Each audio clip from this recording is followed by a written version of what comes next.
In the vibrant city of Lagos, where the streets buzzed with the energy of daily life, there lived a man named Emeka.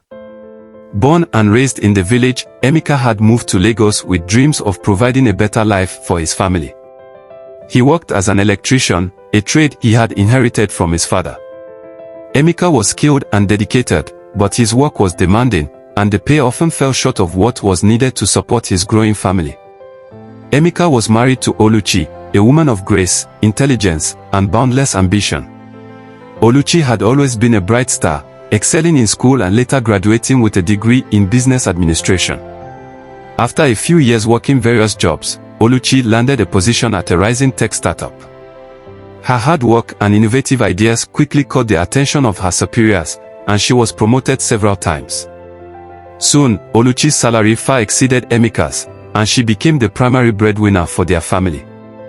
They had two beautiful children, Chidi, a curious and adventurous 6-year-old boy, and Ada, a sweet and intelligent 4-year-old girl.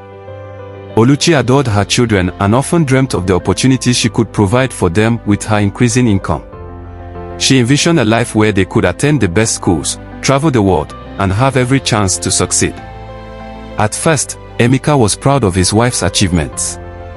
He loved her deeply and was grateful for the life they were building together. But as time passed, he began to feel overshadowed by her success. The whispers of his friends and colleagues didn't help. Some of them teased him, suggesting that he was no longer the head of his household. Others, more maliciously, insinuated that a woman who earned more than her husband could not respect him. These comments ate away at Emeka's confidence.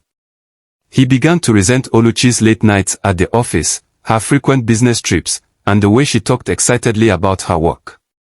Emeka felt as though he was losing his place in the family, and his insecurities festered into bitterness.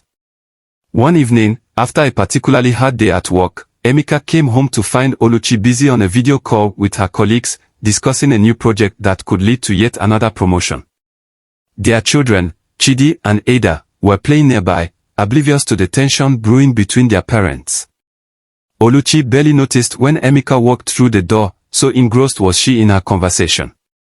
After she ended the call, Oluchi turned to Emeka with a smile, excitedly telling him about the new opportunity.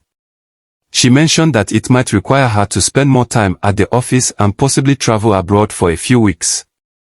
This news, meant to be shared in joy, only deepened Emeka's sense of inadequacy. "You're always working," Emeka snapped, his voice sharper than he intended. "What about your family? What about me?" Oluchi, surprised by his tone, tried to reassure him. "Emeka, I'm doing this for us. For Chidi and Ada. We can give them a life we never had." But Emeka was no longer listening. His heart was filled with anger and fear, the fear that Oluchi no longer needed him, that she might one day leave him for someone who matched her success. That night, the tension between them escalated into a bitter argument. Emeka accused Oluchi of neglecting her duties as a wife and mother, of caring more about her career than her family. Oluchi, hurt by his words, defended herself, trying to make him understand that she was doing it all out of love for their family. But Emeka's mind was clouded by his insecurities. In a moment of uncontrollable rage, driven by the toxic pride that had been festering within him, Emeka did the unthinkable. He took Oluchi's life, leaving their children without a mother and himself consumed by guilt and despair. The morning after, Chidi and Ada found their home eerily silent. Their mother, who usually woke them with a warm smile and a kiss, was nowhere to be found. Instead, they were greeted by the sight of police officers and neighbors whispering in hushed tones. Emeka, broken and overwhelmed with regret, confessed to his crime and was arrested, leaving his children orphaned and their future uncertain. The news of Oluchi's death and Emeka's arrest spread like wildfire through Lagos. Friends, family, and colleagues were devastated by the loss of a woman who had so much to give and who had been taken from the world far too soon.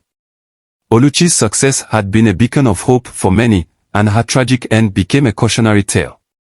In court, Emeka wept as he explained how he had let his pride and jealousy consume him. He spoke of how he had felt emasculated by his wife's success, unable to see that her achievements were meant to uplift their family, not diminish him. The judge, while moved by Emeka's remorse, had no choice but to sentence him to life in prison. Chidi and Ada, too young to fully understand the tragedy that had befallen them, were taken in by Oluchi's sister.